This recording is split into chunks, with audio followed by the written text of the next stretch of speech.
Hadirin Bapak Ibu rahimakumullah, sambillah ada di acara puncak kita pada malam hari ini, yaitu acara pengajian dalam rangka menyambut bulan suci Ramadan yang diselenggarakan oleh Yayasan Kita Peduli Berbagi. Yang akan disampaikan dalam hal ini akan disampaikan oleh Al-Mukarram Al-Ustadz Fikri Haikal MZ, Dai Nasional, yang nantinya akan sekaligus menyampaikan doa. Untuk itu kami persilahkan kepada Ustadz Fikri Haikal MZ.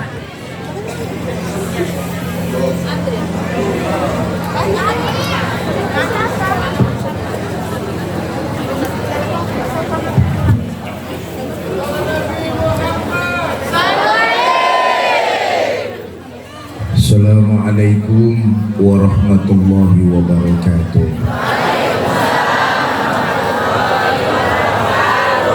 Bismillah walhamdulillah, salatu wassalamu ala rasulillah, amma ba'du. Yang mulia para ulama, para kiai, para asatiz dan asatizah yang saya hormati, para tokoh masyarakat, hadir di tengah-tengah kita Bapak Sekcam, Bapak Penghulu, Panitia Tabligh Akbar serta DKM Masjid Miftahul Falah, teman-teman dari Bansor dan Ansor, ibu bapak, saudara-saudara kaum muslimin yang saya cintai. Manusia adalah makhluk yang fana. Semakin bertambah usia, maka semakin kurang juga kemampuannya. Semakin kita bertambah usia, pasti akan semakin kurang kemampuannya. Jebo, apaan? Saya tanya, ada nggak manusia yang makin tua makin gagah? Ada apa enggak? Semakin bertambah usia, semakin kurang kemampuannya. Betullah apa yang digariskan, difirmankan oleh Allah, wa man nu'ammirhu nunakishu. Siapa orang yang aku panjangkan usianya, maka aku ambil nikmatnya satu demi satu. Coba ayo lihat, orang yang umurnya panjang, nikmatnya diambil satu demi satu. Kulitnya jadi kendur, betul apa tidak? Matanya jadi lamur, betul apa tidak? Giginya satu-satu pamit mundur.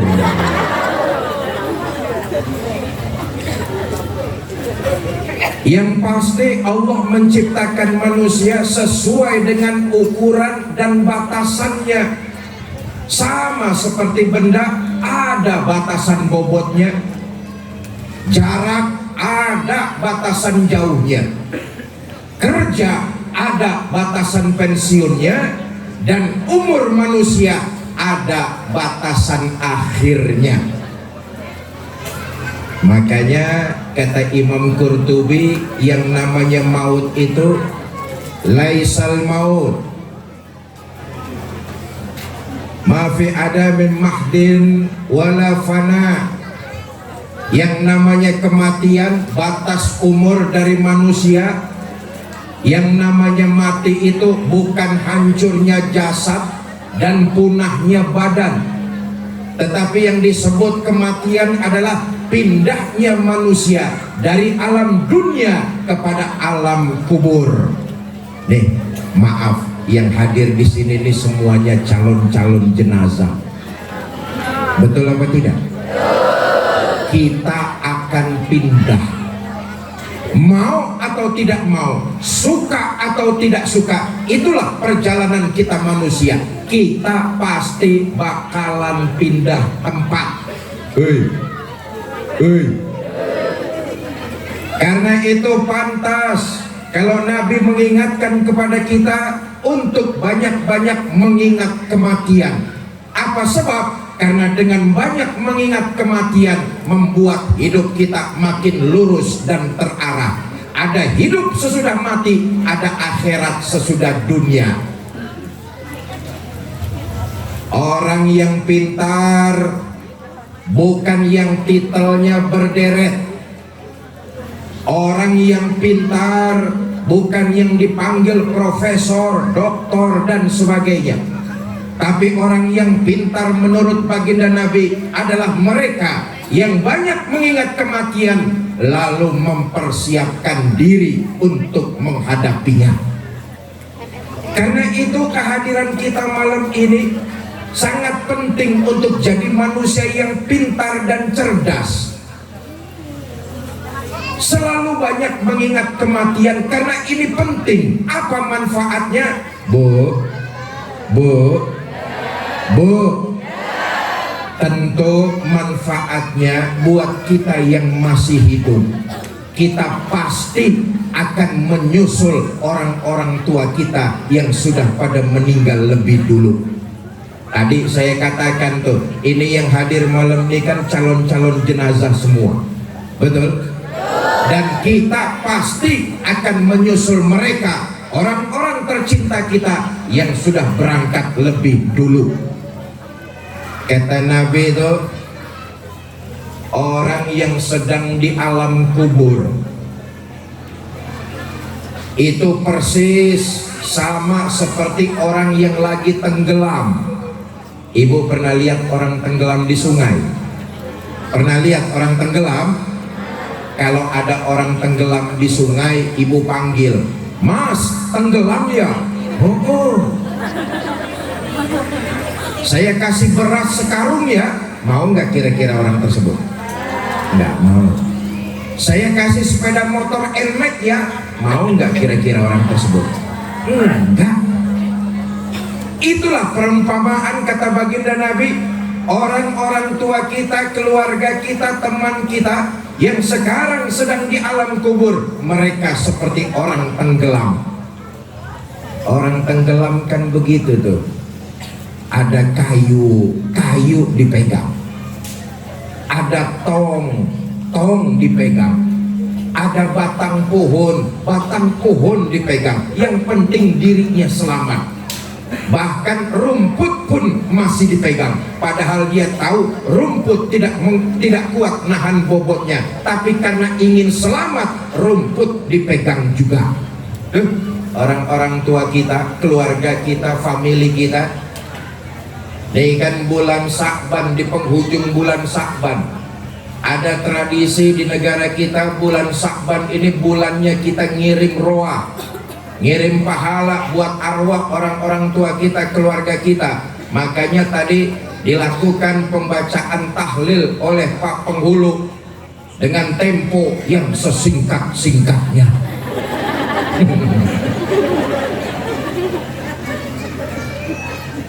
Maka benarlah apa yang dikatakan Nabi, keluarga kita, teman kita, mereka yang sekarang berada di alam kubur seperti manusia yang tenggelam, perlu pertolongan. Pertolongan dari siapa? Dari kita yang masih hidup di alam dunia. Kirimkan mereka pahala dari ibadah yang kita kerjakan. Bu, semua kita ini kan anak dari kedua orang tua kita, betul apa tidak? Ada nggak yang lahir tahu-tahu begini nih? Ada apa enggak? Metu dari waktu kali.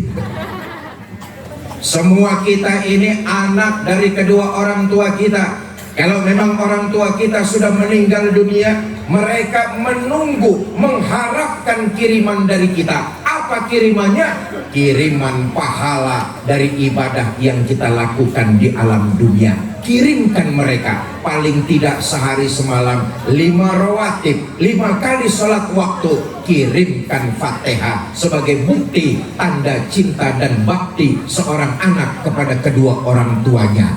Jelas? Jelas? Ketahuilah, akhirat bukan khurafat, alam kubur bukan tahayul. Semua kita pasti akan melewati dan memasuki alam tersebut. Pantas kalau Imam Ghazali mengatakan, Manusia hidup di alam ini seperti seorang musafir, melalui berbagai macam alam. Dia tidak berhenti, jalan terus, satu demi satu alam akan dia lewati. Ayo kita lihat, sebelum di dunia kita pernah tinggal di alam ruh. Sebelum jasad diciptakan, Allah sudah menciptakan ruh terlebih dahulu. Semua kita pernah tinggal di alam ruh. Berapa lama kita tinggal di alam ruh? Wallahu a'lam, Allah saja yang tahu berapa lama kita tinggal di sana. Dari alam ruh kita pindah ke alam rahim.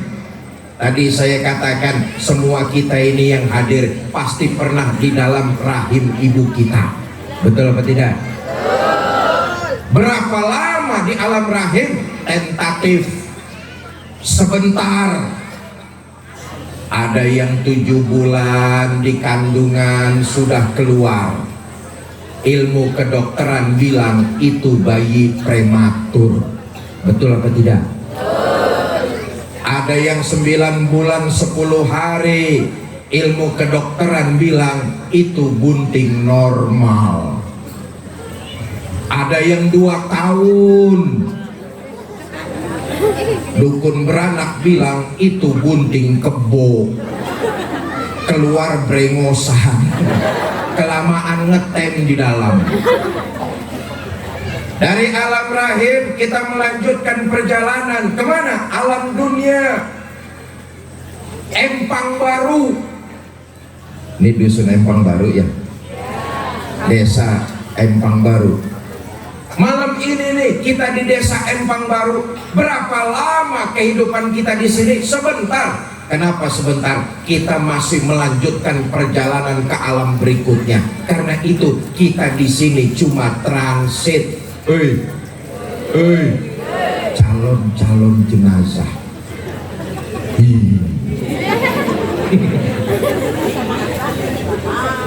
Berapa lama kita hidup di Empang Baru? Sesuai dengan ketentuan Allah. Artinya cepat kok. Yang namanya transit nggak lama. Apa sebab? Mesti melanjutkan perjalanan. Pak, tapi orang-orang dulu itu umurnya panjang-panjang, Pak, piye toh? Iyalah, kalau kita mau belajar sejarah umat-umat terdahulu itu memang umurnya panjang-panjang. Ada yang umurnya 9, ada yang umurnya 1000 tahun, Nabi Adam dan keluarganya. Ada yang umurnya 850 tahun, Nabi Nuh dan umatnya. Kita ini umat baginda Nabi. Beliau sudah memberikan peringatan. Kata Nabi, nanti di akhir zaman. Nih kita sudah masuk akhir zaman nih. Umatku di akhir zaman umurnya tidak akan lebih dari angka 60 dan 70 tahun. Bahkan kalau mengikuti baginda Nabi, beliau itu wafatnya umur 63 tahun. Betul? Betul? Nabi wafatnya umur 63 tahun. Kita umatnya pasti umurnya nggak jauh-jauh dari umur Nabi. Makanya yang malam ini umurnya 62 tahun 11 bulan.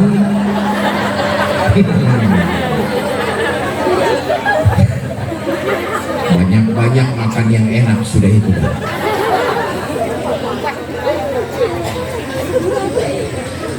Bapak Ibu saudara-saudara, kita melanjutkan perjalanan nih.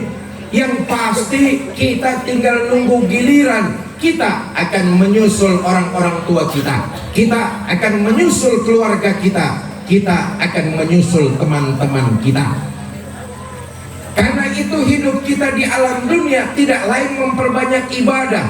Mengirimi mereka pahala itu bagian dari ibadah. Bu, kirimkan orang tercinta yang telah mendahului kita dengan kiriman pahala, karena itulah yang mereka harapkan sekarang ini.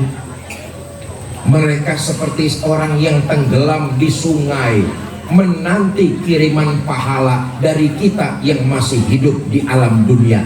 Bukti berbakti seorang anak kepada kedua orang tuanya. Saya ingin menyampaikan sebuah riwayat. Dulu ada seorang ibu ditinggal mati anak gadisnya. Ini anak gadisnya anak gadis semata wayang.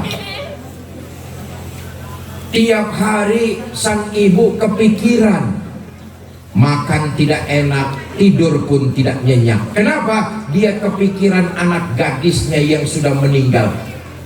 Punya anak satu-satunya, tiap hari selalu dipikiri oleh ibu tersebut. Akhirnya ibu ini datang ke seorang ulama besar, Imam Hasan Al-Basri.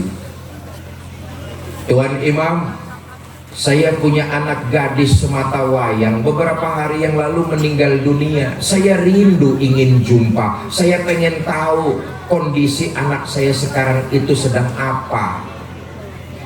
Tolong berikan saya amalan supaya saya bisa berjumpa anak gadis saya. Kata Hasan Al-Basri, Bu, nanti malam selesai sholat isya, ibu sholat sunnah 4 rakaat. Lalu teruskan baca sholawat kepada kanjeng Nabi sampai ibu tidur. Dikerjakan amalan ini. Si ibu baca sholawat sampai dia tertidur. Dalam tidurnya dia mimpi melihat anak gadisnya. Rindu yang lama pengen ketemu dan melihat anak gadisnya terjawab sudah. Si ibu mimpi melihat anak gadisnya, tapi sayang mimpinya di luar harapan. Si ibu melihat anak gadisnya sedang diazab di dalam kuburnya. Hati orang tua mana yang tega melihat anaknya tersiksa? Si ibu tidak tega melihat anak gadisnya disiksa di alam kubur. Kaget, lalu bangun, istighfar, astagfirullah, kok saya ngimpinya begini betul. Besok si ibu datang lapor kepada Hasan Al-Basri, Tuan Imam, semalam saya ngerjain amalan yang Tuan Imam berikan. Saya bermimpi ketemu dengan anak gadis saya, tapi anak gadis saya sedang diazab di dalam kuburnya. Tuan Imam, tolong berikan saya amalan lagi. Apa yang harus saya kerjakan supaya azab anak saya di dalam kubur diringankan oleh Allah Subhanahu wa ta'ala? Kata Hasan Al-Basri, Bu, ibu sedekah. Yang ibu mampu, ibu sedekahkan. Ibu punya tenaga, sedekahkan tenaga ibu. Ibu punya ilmu, sedekahkan ilmu ibu.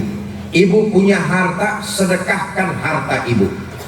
Yang ibu mampu, sedekahkan. Kirimkan pahala sedekah ibu itu untuk almarhumah anak gadis ibu. Pulang sang ibu nih, sehari 2 hari, seminggu 2 minggu enggak balik lapor kepada Hasan Al-Basri. Satu malam Hasan Al-Basri tertidur. Dalam tidurnya beliau bermimpi melihat gadis cantik, wayu, semok, demplon, apa meneh, bohai. Ada gadis cantik berdiri di depan bangunan megah dan mewah, bermahkotakan mutiara, intan, dan berlian. Heran Hasan Al-Basri, takjub luar biasa. Ada anak gadis cantik jelita berdiri di depan bangunan megah dan mewah, bermahkotakan intan, berlian, dan mutiara. Lagi takjubnya itu perempuan menghampiri Hasan Al-Basri. Kata perempuan tersebut, Tuan Imam kenal nggak sama saya? Kata Hasan Al-Basri, enggak, saya nggak kenal sama sampean.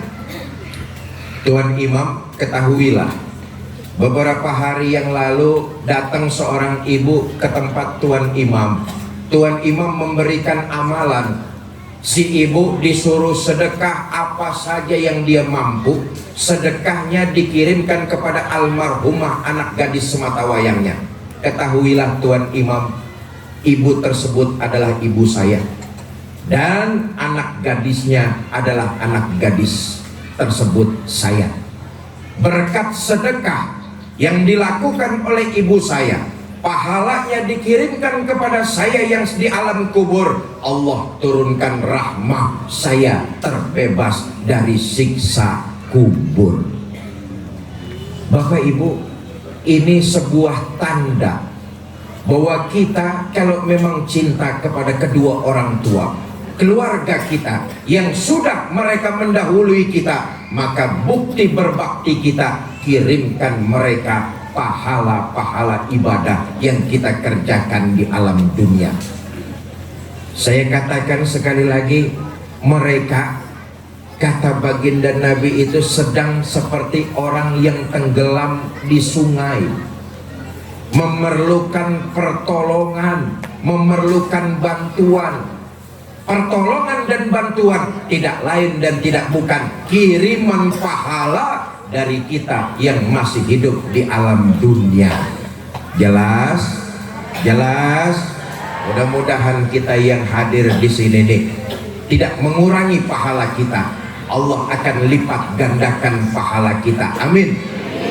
Kalau memang kita niatkan pahala tersebut kita kirimkan kepada almarhum dan almarhumah keluarga kita, malam ini mereka sedang nikmat di alam kuburnya. Kenapa? Dapat kiriman dari kita yang hadir di sini. Yang hadir malam ini nih ada 100 orang nih. Lebih. Ada 200 orang. Ada 500 orang lah sama yang goib. Tidak mengurangi pahala kita masing-masing.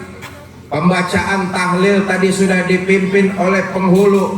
Malam ini keluarga kita yang sudah berada di alam kubur, mereka sangat bahagia, sangat senang. Kenapa? Ada kiriman pahala dari kita. Jelas? Jelas? Alam kubur bukan tahayul, akhirat bukan khurafat. Semua kita akan sampai ke sana karena memang hidup terus berjalan. Bapak Ibu, saudara-saudara kaum muslimin yang saya cintai. Nah, dalam kesempatan malam ini pengajian di Empang Baru, saya ingin mengajak kepada kita semua masyarakat muslim untuk meningkatkan kualitas iman dan memperbanyak ibadah-ibadah kita. Bagaimana caranya ibadah yang khusyuk, saudara? Islam mengajarkan beribadahlah kamu seolah-olah kamu melihat Allah, agar khusyuk di dalam hati kita muncul ke permukaan. Beribadahlah kamu seolah-olah kamu melihat Allah. Kalau kamu nggak bisa melihat Allah, percayalah, yakinlah, Allah akan melihatmu. Apa saja yang kita lakukan, perbuatan apa saja yang kita kerjakan, dipantau, diperhatikan, dan ada pertanggungjawabannya di akhirat nanti. Kalau kita tidak mampu untuk melihat Allah, tapi yakinlah Allah pasti melihat dan mengawasi kita. Itulah motivasi supaya kita khusyuk dalam memperbanyak amal ibadah. Dan amal ibadah adalah bekal perjalanan kita di akhirat nanti. Karena itu lewat pengajian malam ini meningkatkan kualitas iman dan memperbanyak amal ibadah. Saya tekankan sekali lagi, apa saja yang kita kerjakan, kirimkan amalan-amalan pahala tersebut kepada orang-orang tercinta kita, keluarga kita yang memang sudah mendahului kita. Mudah-mudahan dengan wasilah pahala yang kita kirimkan, Allah turunkan rahmah sehingga mereka semua nikmat di dalam kuburnya. Amin ya Rabbal. Ibu bapak saudara-saudara, ini pidato di Empang Baru sampai jam berapa nih Pak Penghulu? Sampai pagi. Kelonyoh cangkemku.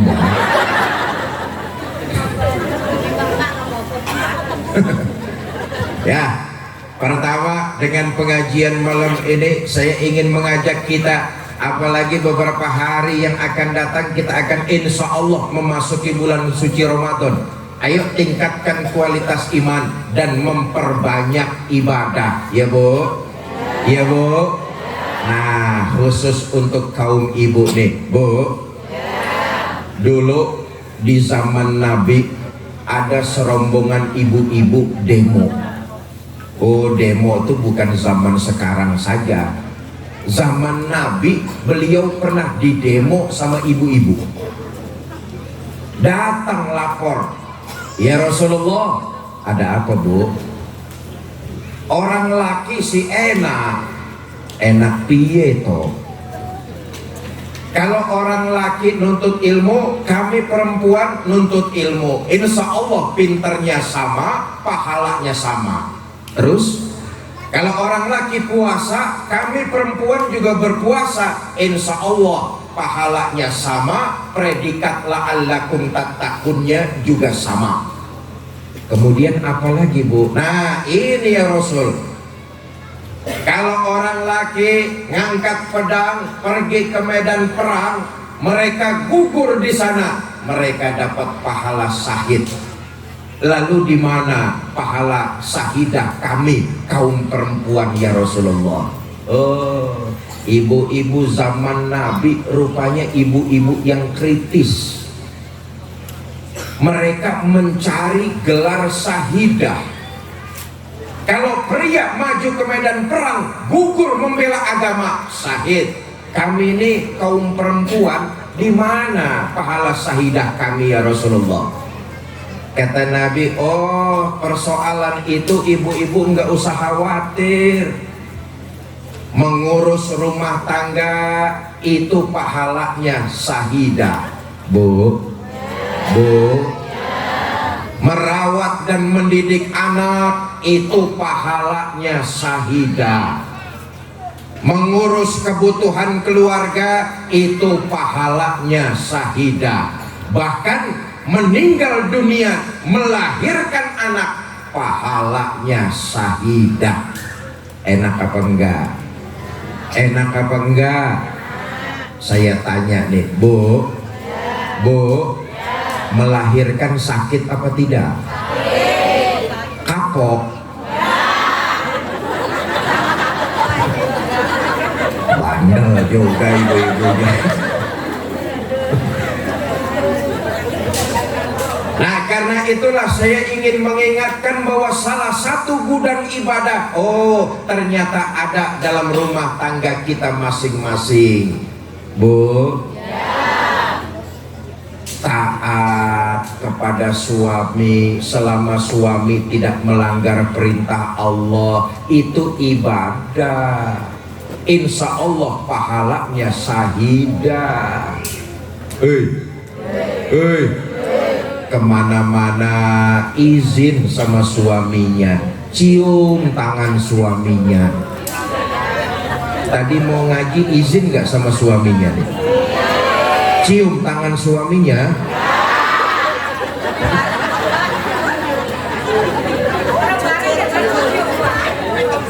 Boro-boro cium tangan, yang ada kadang-kadang campur merentah. Mas, saya mau arisan, itu jemuran kalau hujan angkatin.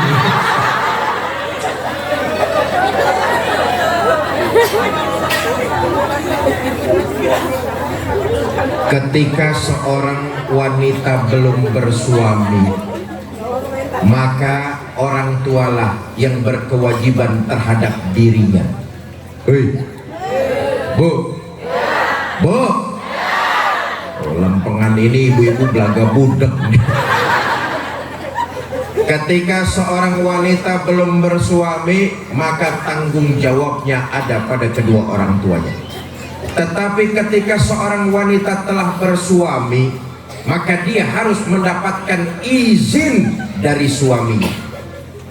Jangankan amalan-amalan mubah, amalan sunnah dikerjakan tanpa seizin suami, bukan pahala yang dia dapat, kemungkinan dosa. Ibu puasa Senin Kamis karena kebiasaan jadi santri, puasa Senin Kamis itu puasa sunnah, tapi izin dulu sama suaminya. Siapa tahu suaminya hari Senin itu ngambil cuti di kantor, libur ada di rumah. Suami lagi libur, enak-enaknya siang hari ibu puasa, tentu suami manyun. Jangankan amalan mubah, amalan sunnah harus seizin suaminya.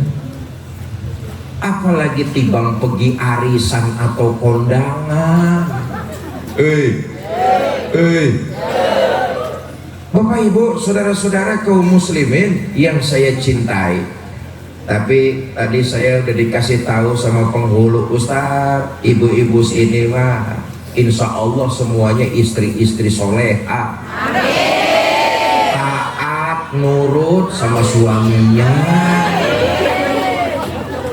Saya lihat iya juga, saya punya keyakinan kok. Saya bisa melihat dari pancaran wajah ibu-ibu sini nih. Wajahnya nih wajah penuh dengan sumringah, wajah yang berseri-seri. Ini tampak istri-istri solehah semua. Apalagi saya lihat ibu-ibunya pakai bedak macem-macem, tampil abis-abisan biar glowing. Ada yang pakai bedak Maybelline, Revlon, pipa, paralon. Mau hadir pengajian, apalagi bareng sama Pak Sekcam. Tadi MC sudah mengatakan Pak Sekcam tuh tegak gagah, sterek. Hadir pengajian sama Pak Sekcam ini, saya yakin ibu-ibu nih wangi semua ini. Betul ya? Tapi sayang ibu-ibu kita lebih banyak wangi di luar rumah ketimbang di dalam rumah. Ayo ngaku lu, ngaku. Mau hadir di pengajian wangi, mau arisan wangi, mau resepsi wangi, mau tidur sama suami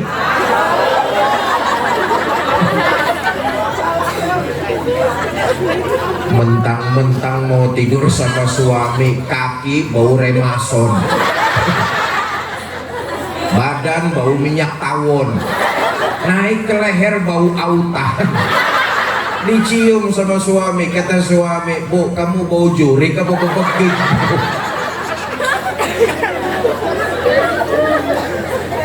Ini ibu-ibu desa sana, desa sana. Ibu-ibu desa sini insya Allah sama.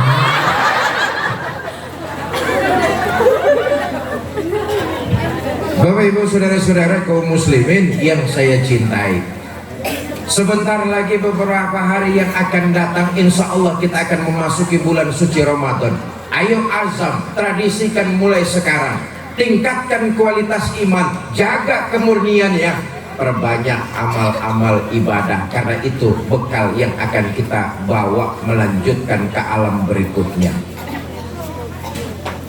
Bapak Ibu, karena itulah malam ini kehadiran saya diwasilahkan oleh Yayasan Kita Peduli Berbagi.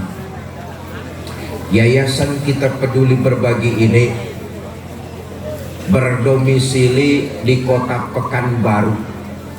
Ada 3 misi yang disampaikan dan dilakukan oleh yayasan: misi keagamaan, misi sosial, dan misi kemanusiaan. Misi keagamaan, Yayasan Kita Peduli Berbagi ini mengadakan roadshow, menghadirkan para ulama, kiai, ustadz-ustadz ke pelosok-pelosok desa. Saya ini hari yang keempat putaran di daerah Provinsi Riau. Insya Allah tanggal 3 Ramadan saya dan Yayasan Kita Peduli Berbagi akan melakukan safari dakwah di daerah Sumatera Utara, Kabupaten Langkat dan sekitarnya. 5 hari safari dakwah bersama Yayasan Kita Peduli Berbagi. Bukan cuma saya, ada Ustadz Zaki Mirja, ada Ustadz Kembar, dan banyak asatidz serta kiai-kiai lain, difasilitasi oleh Yayasan Kita Peduli supaya mereka bisa dakwah di pelosok-pelosok terpencil, silaturahmi, dan langsung mengajarkan ilmu-ilmu agama kepada saudara-saudara kita. Tentu misi ini perlu mendapat dukungan dan bantuan dari kita semua. Tanpa dukungan dan bantuan kita, Yayasan Kita Peduli Berbagi tidak akan bisa menjalankan program-programnya. Bantuan dan dukungan yang kita berikan sesungguhnya itu merupakan ibadah kita juga kepada Allah Subhanahu wa Ta'ala. Apa yang kita lakukan sekarang ini insya Allah akan bermanfaat di waktu yang akan datang. Nilai kebaikan yang kita lakukan itu juga merupakan perbuatan ibadah yang insya Allah ibadah yang kita lakukan menjadi bekal amal baik sebagai perjalanan melanjutkan ke alam berikutnya. Karena itu saya ingin ajak ibu bapak semua nih, Bu, mau meningkatkan ibadah? Jawabannya lesu, 50 orang. Mau memperbanyak ibadah? Mau meningkatkan kualitas ibadah? Mau sedekah? Bawa uang berapa? 2.000. Rongewu. Masuk kebun binatang saja sudah 10.000. Itu lihat monyet. Masa lihat Fikri 2.000? Ngenyek sampean itu. Saya katakan lagi bahwa perbuatan kita, apa yang kita lakukan sekarang, mau nyumbang berapapun kita, sangat berpengaruh di masa yang akan datang. Karena itu Yayasan Kita Peduli Berbagi menjalani program itu, mengkoordinir para ulama yang di Indonesia untuk dibawa ke pelosok-pelosok guna silaturahmi dan menyampaikan misi keagamaan pada saudara-saudara kita yang jauh terpencil. Karena itu saya ingin mengajak ibu bapak, saudara-saudara menyumbang seikhlasnya membantu program Yayasan Kita Peduli. Mau membantu? Seikhlasnya. Nanti teman-teman panitia akan mengitarkan kotak-kotak amal kembali. Ibu silakan diisi seikhlasnya. Yang uangnya habis, pinjam dulu sama tetangga sebelahnya. Kalau ternyata tetangga sebelahnya juga nggak punya uang, tangannya saja pura-pura masukin ke dalam kotak. Tapi jangan ngambil yang di dalam. Karena itu teman-teman yayasan dan panitia minta tolong, sudah siap? Hadroh, tolong dimainkan lagi kosidahnya 1 buah lagu, silakan. Dimulai dari saya dulu, saya bawa uang apa enggak ini?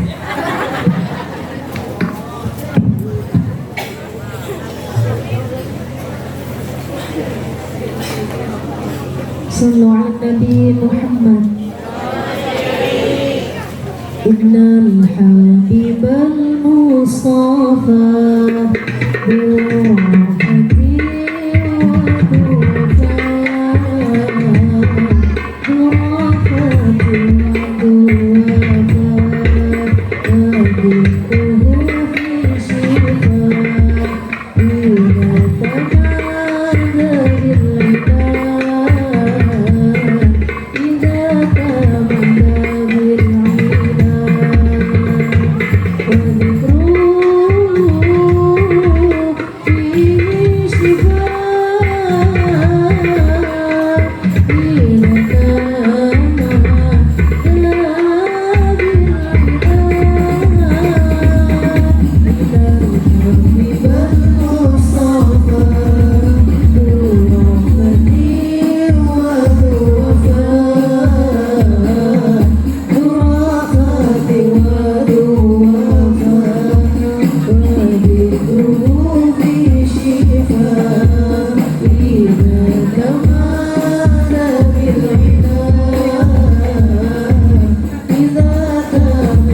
Ibu bapak, saudara-saudara kaum muslimin yang saya cintai. Yang kedua, kesempatan malam ini dalam rangka tabligh akbar safari dakwah, saya ingin mengajak kepada kita semua masyarakat Empang Baru untuk terus menjaga kerukunan, kekompakan dan persatuan sesama kita. Bangkitkan kembali tradisi silaturahmi dengan landasan mencari persamaan. Hanya dengan silaturahmilah kita menjadi masyarakat yang guyup. Hanya dengan silaturahmilah kita bisa menjaga nilai-nilai persatuan di desa dan di kecamatan kita.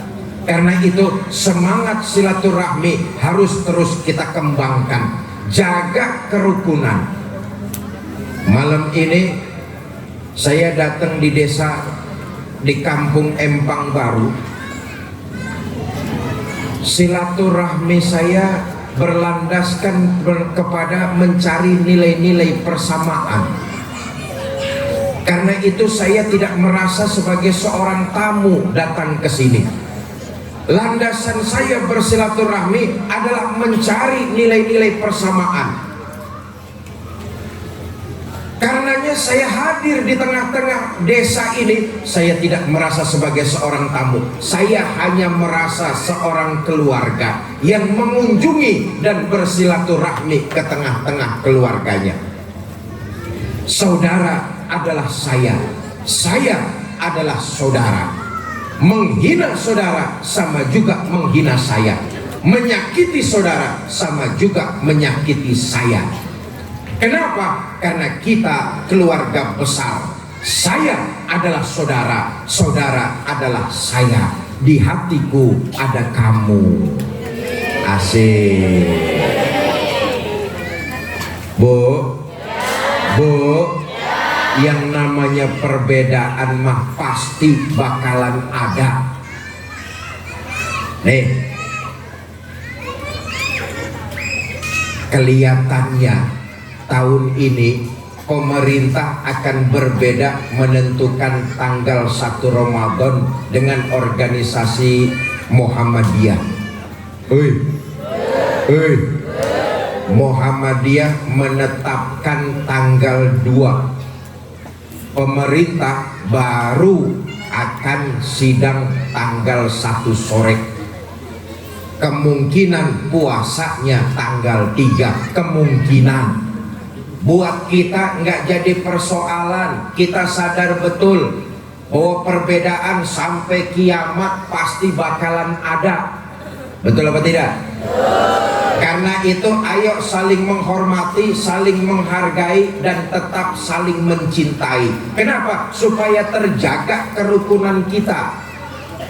Yang mau puasa tanggal 2 wis ora popo. Apa itu bahasanya? Yang meyakini 1 Ramadan tanggal 2 lalu berpuasa pada tanggal itu, monggo, nggak apa-apa. Mereka saudara kita juga, biarkan sesuai dengan keyakinan. Karena Muhammadiyah dan NU berbeda cara metode melihat bulannya. Kalau NU pemerintah menggunakan ruqyah, Muhammadiyah ada metode hilal. Tidak apa-apa. Ini cuma soal keyakinan. Ayo kita saling menghormati, saling menghargai, dan tetap saling mencintai, menjaga kerukunan, karena kita keluarga besar sebagai muslim. Jelas? Jelas? Yang mau puasa tanggal 2 monggo. Yang puasanya mulai nanti ngikut pemerintah, ketetapan pemerintah, umpama tanggal 3 juga monggo, nggak apa-apa. Yang penting cangkem jangan usil.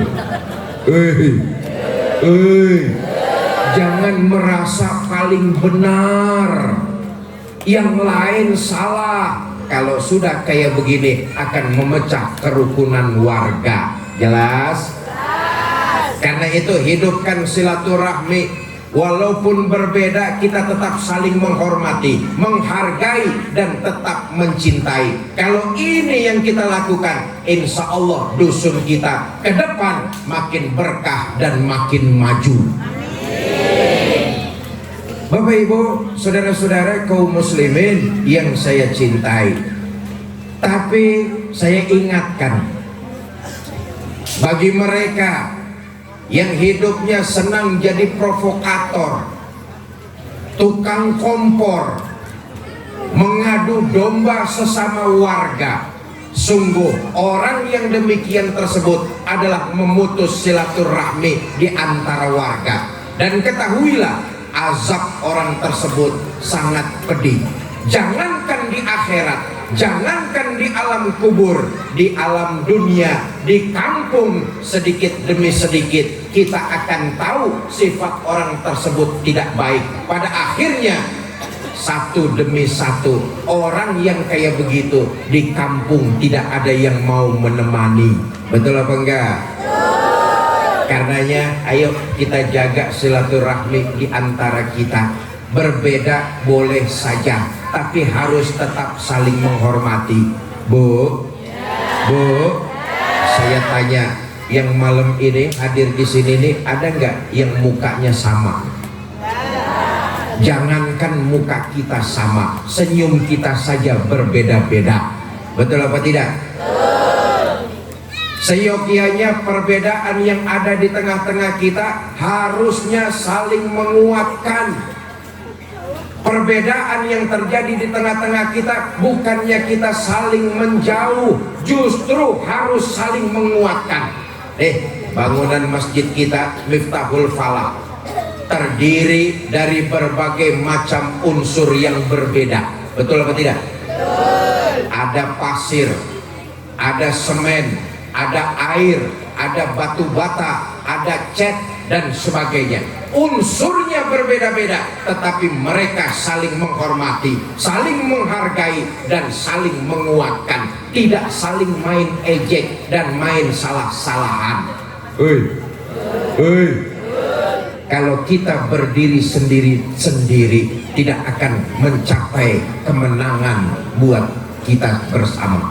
Tapi kalau kita rukun, kompak dan bersatu, perbedaan harus saling mengisi, insya Allah dusun kita akan makin maju.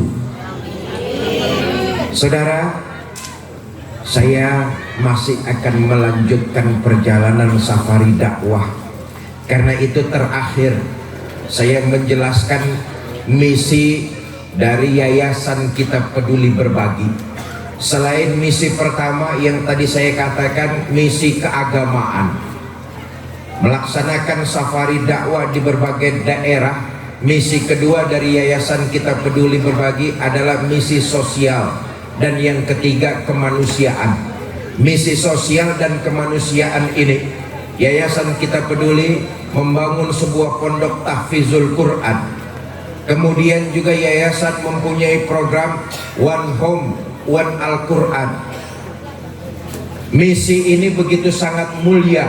Yayasan punya keinginan saudara-saudara kita yang jauh di pelosok-pelosok pedalaman sana, mereka harus mempunyai Al-Quran yang bukan cuma sekedar layak dibaca, tapi juga layak dipelajari. Karena itu Yayasan Kita Peduli Berbagi mencoba untuk mendistribusikan Al-Quran ke daerah-daerah terpencil tersebut.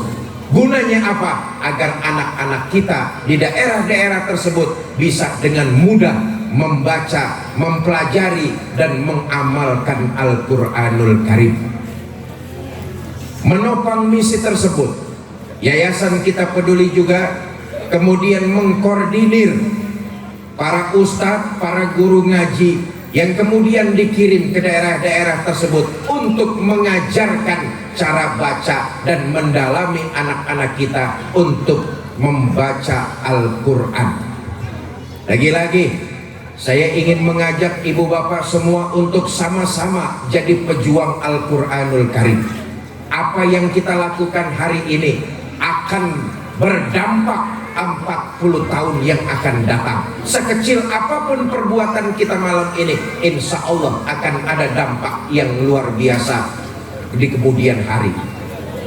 Saya ngajak ibu bapak, saudara-saudara untuk menjadi pejuang-pejuang Quran, ikut mendistribusikan Al-Quran ke pelosok-pelosok daerah. Tidak cuma sekedar mendistribusikan, ikut bagian mengkoordinir para guru-guru ngaji yang akan dikirim ke daerah-daerah tersebut.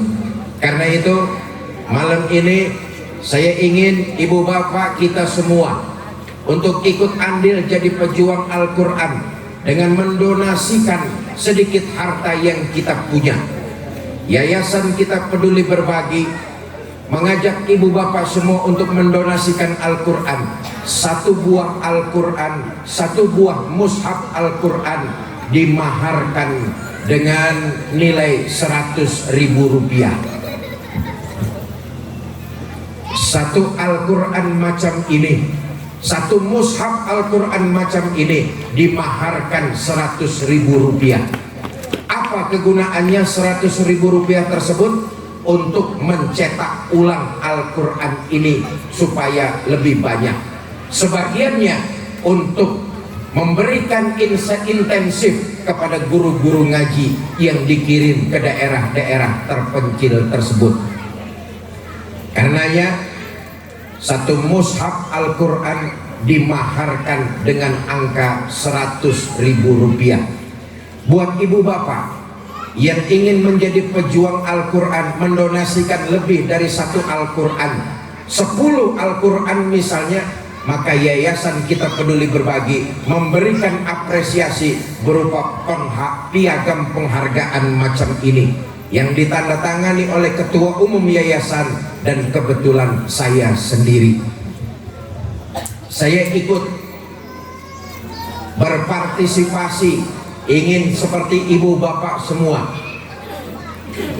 Barang siapa yang menyumbangkan, ikut mendonasikan 50 mushaf Al-Quran atau lebih, maka hadiah sorban yang saya kenakan ini akan saya berikan kepada orang tersebut. Mudah-mudahan dengan kita ikut menjadi pejuang-pejuang Al-Quran, sekuat dan semampu kita, Allah turunkan rahmah kepada kita semua. Karena itu Bapak Ibu saudara-saudara, Yayasan Kita Peduli Berbagi hadir bersama saya mengutus salah satu pengurusnya. Biarlah nanti Ustadz Nasir akan menyampaikan lebih gamblang dan lebih jelas tentang tata cara donasi Al-Quran tersebut. Kepada Ustadz Nasir, waktu dan tempat saya persilakan. Ibu bapak mohon maaf, jangan bubar dulu. Jangan pulang dulu. Siapa yang pulang pengajian belum selesai, itu sama saja pakai baju tapi nggak pakai celana.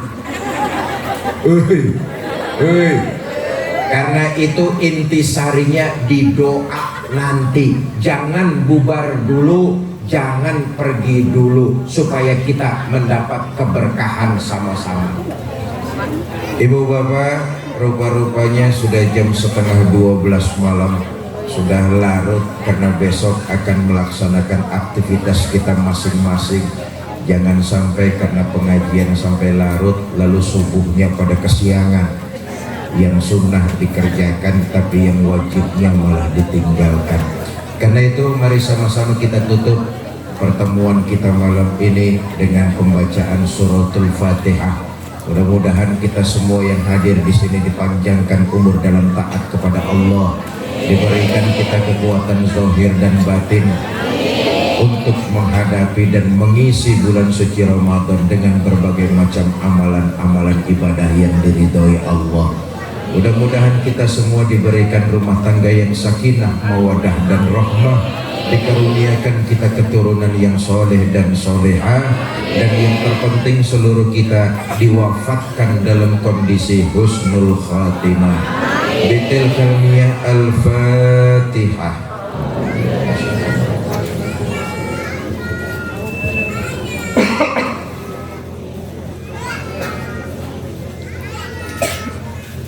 Ighfir lana wa liwalidina amin. Astaghfirullahalazim, astaghfirullahalazim, astaghfirullahalazim. A'udzu billahi minasy syaithanir rajim. Bismillahirrahmanirrahim. Alhamdulillahi rabbil alamin. Allahumma shalli wa sallim wa barik ala sayyidina Muhammad wa ala alihi wa sahbihi ajma'in. Allahumma arhamna fa innaka khairur rahimin.